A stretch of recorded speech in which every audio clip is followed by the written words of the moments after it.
Eastern PA Weather Authority meteorologist Bobby Martrich, and we're taking a look at severe weather today. And this is going to be for early next week, and why we think there could be some severe weather around both Tuesday and Wednesday, but more likely on Wednesday for our area. It's going to depend on how much surface heating takes place and how much sun we get, which will help to fuel thunderstorms on both days. I do think both days you're going to see thunderstorms. It's just a matter of what will be severe or not, and the better chance that's going to be Wednesday. But Tuesday, we can't rule out as well. We'll show you that in a second here. Taking a look at the GFS synoptically, this is the model we use at this range. Since we're talking about now, you're talking about 4 or 5 days out. Just to get an early look at it, you have a low pressure system sitting over Lake Michigan, a warm front that's kind of extended out to this area here, and a cold front that is heading back this way like this. This area in between here is known as the warm sector. You're on the warm side of the warm front here, southwesterly winds like this. Temperatures are going to be very warm up in this area here, actually this entire area, before the cold front moves through. The best dynamics are going to be occurring closest to the frontal boundary and closest to the low pressure system, and then again out ahead of the cold front as well. So those are where your best dynamics are. That's where these are where the storms would be born in this area, if you will. And whether they can sustain themselves or not is going to depend on how much instability we have. So the ingredients are going to be there. Now this is looking at Tuesday, and this is Wednesday. Wednesday, we're looking at anything much different here. I'm going to move this over to Wednesday here a second, so you can take a look at this now. Low pressure hasn't really moved that much, although it is closer to this area, to our coverage area now. So now the warm front's up here. Okay, cold front sitting way back here, attached to the low pressure system, and your warm sector's here. So your best forcing and dynamics are going to be, again, along the front and on the southeastern portion of the low pressure system itself. So this is your area that would have the best dynamics.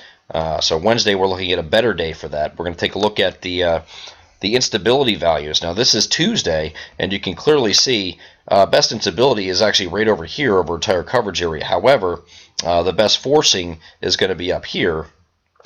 The closest where the best dynamics are going to be over New York State. So this is probably your best forcing area as far as vertical velocities are concerned and things like that. Your highest bulk shear values are up here. These are the ingredients you need to really fuel storms. My only concern is the reason why we're putting Tuesday up here is if you have storms that are forming up in this area right here, and they start coming down south. Even though you don't have a lot of shear in this area, a lot of bulk shear, they should be able to sustain themselves because you're coming into a lot of instability right here. And you can see that clearly indicated here. You have instability values that are over 2,000 joules per kilogram, which is plenty sufficient to sustain storms. So if they get going up here and move southeast, you can still have some severe weather in this area where the best instability is. And then we move forward to Wednesday here, just to take a look at that. Again, now you're in the best dynamics, and you have so you have higher bulk shear values are going to be in this area here, moved a little bit south, and again, it's not having to travel that far outside of that range to get to the best instability, which is once again pretty much in the same area. So you have a better shot at it on Wednesday, and then looking at the vertical velocities. Now this is this is at 700 millibars. Your best forcing, best vertical velocities are up here, up in this area, obviously.